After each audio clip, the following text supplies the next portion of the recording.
2023년 11월 19일 일요일 돈다방 미쓰리 시작하겠습니다.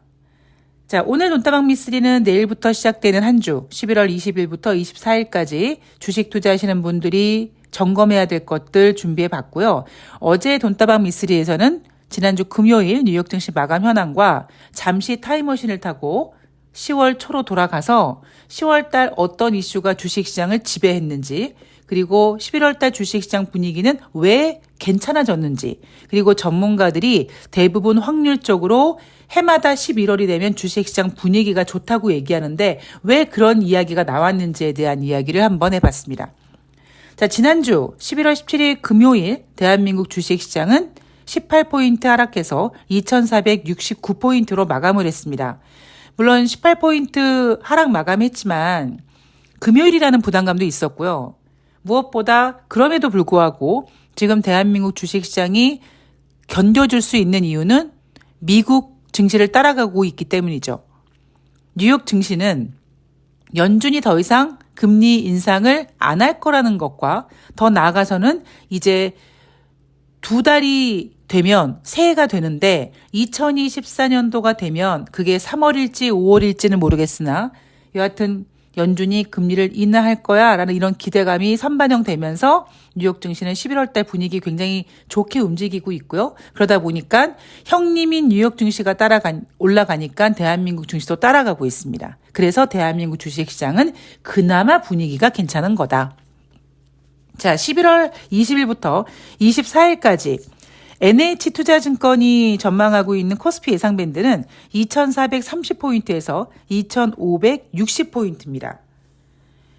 완만한 우상향 상승을 할 것 같긴 한데 그 상승 속도는 점차 감속될 가능성이 있다라고 점치고 있습니다. 상승 요인으로는요, 미국의 물가 안정, 그리고 미국 의회에서 임시 예산안 연장, 이거 하원 통과했죠. 그리고 이제 상원 통과하고 뭐 바이든 대통령이 사인하면 이거는 내년 2월 달까지 또 무난하게 이 이슈를 견뎌줄 수 있는 그런 분위기가 형성될 거고, 그리고 어제 방송에서 말씀드렸듯이 연말 쇼핑 시즌 기대감 때문에 증시 분위기가 나쁘지 않을 것이다 라고 상승 요인을 뽑았고요. 하락 요인에 대해서는 금리 하락에 대응한 연준 위원들의 구두 개입 가능성, 이게 뭐냐?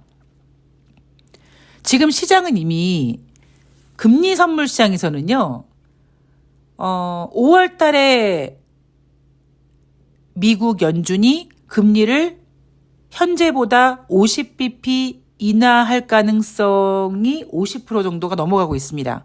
자, 물론 5월 달에 갑자기 50bp를 인하한다는 게 아니겠죠? 1월은 너무 빠르니까 한 3월 정도 25bp 인하하고 5월 달에도 25bp 인하하고 그래서 합쳐서 50bp 정도 인하된 상태가 되지 않을까라는 분위기가 이미 50% 반영이 되어 있습니다.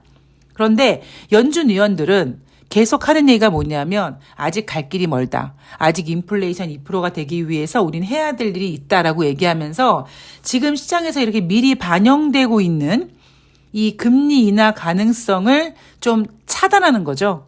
니네 흥분하지 마. 뭐 이런 분위기가 만들어질 가능성이 있다. 12월 달 올해 마지막 연준회의는요. 12월 12일부터 13일 날 예정되어 있습니다. 따라서 최소한 12월 1일까지는 연준위원들의 연설이라든가 인터뷰 뭐 이런 생각들을 우리가 읽을 수 있는데 아마 그때까지는 연준 위원들은 흥분하지 마 라는 신호를 계속 줄 겁니다.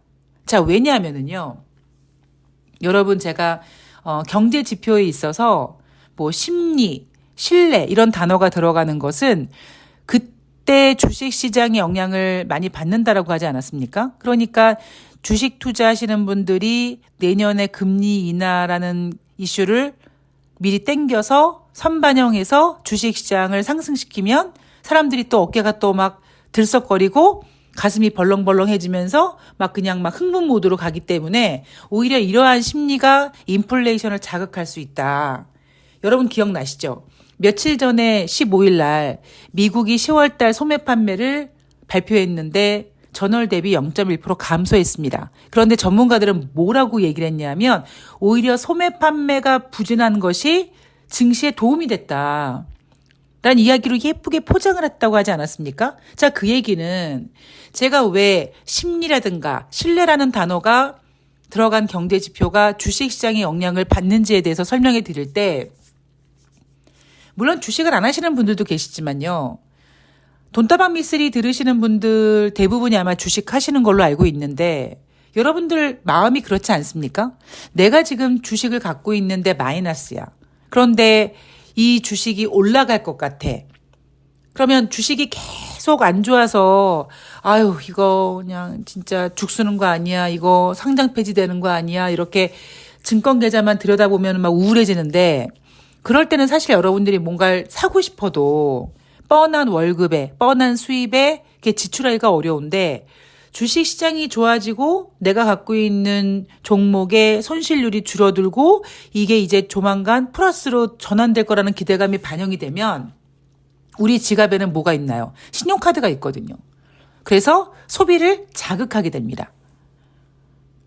그래서 여러분들께서 소매 판매가 안 좋아졌다고 했을 때, 그러니까 미국의 10월달 소매 판매가 둔화됐다고 했을 때 오히려 소매 판매가 둔화된 게 뉴욕 증시에 도움이 됐다라고 얘기하는 이유가 뭐냐면, 그러니까 사람들이 막 사고 막 소비를 하고 지갑을 열고 이러면 인플레이션이 다시 자극될 수 있는데, 소매 판매가 줄었다는 얘기는 그만큼 미국 국민들의 지갑을 열지 않음으로써 인플레이션이 좀 잦아들 거라는 기대감, 이렇게 예쁘게 포장이 됐다고 말씀을 드린 거죠. 자, 그리고 NH투자증권이 예상하고 있는 또 하나의 하락 요인 리스크는 바로 중동 리스크입니다. 우리가 28 전쟁이라고 불리우는 이스라엘과 하마스의 어떤 무력 충돌. 물론 지금 주식시장에서는 크게 영향을 끼치고 있지는 않습니다만 여전히 진행 중이고, 이게 어떻게 어떤 색깔로 어떤 크기로 확대될 건지 아니면 이게 종료될 건지 아직까지 우리가 방향성을 좀 잡지 못하다 보니까, 사실 시장에서 가장 불안한 리스크는 알 수 없는 리스크거든요. 전혀 방향성을 가늠할 수 없는 리스크다 보니까 중동 리스크를 하락 요인으로 뽑아놨습니다. 자, 그런데 전문가들은 이런 얘기를 하더라고요.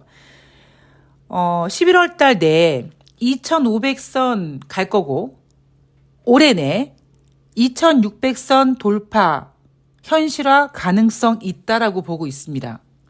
아, 그런데요, 저는 왜 이런 이야기, 이런 전망들이 나올 때마다 인간지표 발동했다라는 생각이 듭니다. 여러분 기억나시죠? 정확히 언제인지 작년인가요? 작년 여름이었나요? 전문가들이 막 더 갈 거라고 막 얘기했을 때 그때가 고점이었고, 전문가들이 더 하락할 거라고 전망했을 때가 저점이었고, 그런 것처럼 그냥 가만히나 있으면 중간이나 가는데, 올해 연내, 2023년 연내에 2600선 돌파 가능성이 커졌다라고 얘기하는 전문가들의 의견을 보면서, 이것도 뭔가 인간 지표가 또 발동되는 게 아닌가 하는 걱정을 좀 하게 됩니다. 개인적인 생각이에요. 자, 그렇다면 어차피 지금 우리나라 주식시장은 뉴욕 증시를 따라갈 수밖에 없습니다. 대한민국, 미국처럼 어느 순간 막 블랙 프라이데이 이슈가 막 불거지고 막 산타랠리 타령을 하고 있지만, 블랙 프라이데이 원조는 미국이죠. 산타랠리의 원조도 뉴욕 증시입니다. 그러다 보니까 과연 뉴욕 증시가 이걸 어떻게 소화될 것이냐라는 걸 우리가 먼저 점검을 해야지만 다가오는 한 주 대한민국 주식시장 분위기를 알 것 같은 거죠. 그러니까 한마디로 뉴욕 증시 분위기를 알아야지만 우리나라 주식시장도 대략 분위기를 알 수 있을 것 같다. 자, 다시 말씀드리지만 지금 연준의 기준금리 인상 종료 기대감이 거의 완전히 확실하게 자리 잡았습니다. 그리고 오히려 금융시장은 12월 달 동결을 넘어서 내년 5월 달에 금리 인하가 기대된다라고 얘기하고 있고요. 아예 지금 선물시장에서는 내년 5월 달이 되면 지금 현재 기준금리에서 50bp 정도 낮아 있는 상태가 될 것이다라는 구체적인 그 수치의 50% 정도의 지금 베팅이 되어 있는 상태입니다. 그리고 전문가들이 산타랠리 타령을 하고 있죠. 산타랠리 기대감이 커지고 있다. 연말 쇼핑 시즌 기대감이 커지고 있다. 자, 그러면 니네 왜 산타랠리 기대감이 커지고 있다고 말하는데 그 근거가 뭐야? 라고 좀 알아봐야겠죠?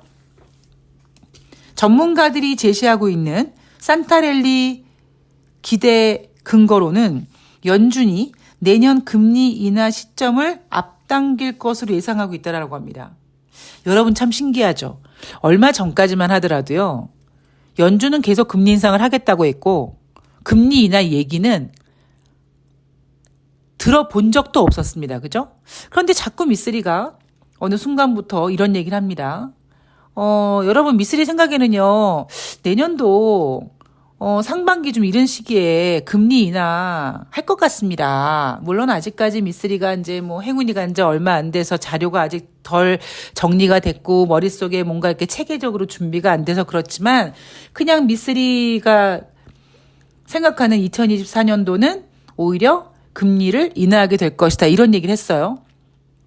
그러자 갑자기 얼마 안 가서 연준은 내년 연말에 금리 인하를 생각하고 있고 시장은 내년 여름에 금리 인하를 생각하고 있다라고 했습니다. 그런데 미쓰리는 계속 고집을 부리고 있어요. 아니야. 내년 여름까지 못 갈 것 같아. 내년 여름이면 뭐 6월, 7월 정도 보고 있는 건데 와, 미국의 지금 5%의 기준금리가 이게 결코 낮은 수치가 아니기 때문에 이 상태로 반년 정도를 버틴다. 와, 미국의 부동산 시장이든 아니면 뭐 그 외에 미국의 기준금리를 따라가는 다른 지역의 어떤 고금리에 대한 문제점이 발생될 수 있지 않을까라는 이야기를 계속 주장하면서 미쓰리는 오히려 연준이 생각하고 있는 내년 연말도 아니고 시장에서 생각하고 있는 내년 여름도 아니고 한 3월 정도라고 보고 있다라고 얘기를 해드렸는데 어느 순간 지금 시장 분위기가 미쓰리 의견을 따라오고 있습니다. 내년 금리 인하 시점 앞당길 것으로 예상된다. 자, 그리고 미국이 지금 현재 이 업체에서 조사를 해봤더니 11월 달과 12월 달 소매업 매출이 전년 대비 3에서 4% 증가될 것이라고 예상된다라고 했는데 제가 어제 이 이야기는 어제 제가 미리 해드렸습니다. 어떻게 해드렸느냐? 18일 월스트리트 저널에서 전미농업연맹 자료를 인용해서 올해 10명 규모의 추수감사절 파티 비용이 평균 61.17달러로 예상이 되는데 이 금액이 1년 전보다 4.5% 감소된 거였다. 이런 자료도 있었고 또 하나는 시장 조사 업체인 석하나라는 곳에서 올해 추수감사 지출 1년 전 대비 2% 정도 증가를 예상한다라고 했다고 했죠. 아마 이 조사를 얘기하는 것 같은데 우리가 석하나에서 시장 조사를 했는데 올해 추수감사절 지출이 전년 대비 2% 증가됐어. 그럼 그래도 올해 지출을 늘리는 거네 라고 생각하면 안 된다. 왜냐하면 작년에는 그 전년 대비 14% 증가했다고 했거든요. 그러니까 오히려 작년보다 미국 국민들이 추수감사절에 들어가는 비용을 더 축소시키는 거죠. 그죠? 자, 미국 국민들이 추수감사절에 지출해야 될 비용을 축소시키는 이유가 뭐겠습니까? 이자 부담이 너무 커서 그래요. 이자를 많이 내야 되기 때문에.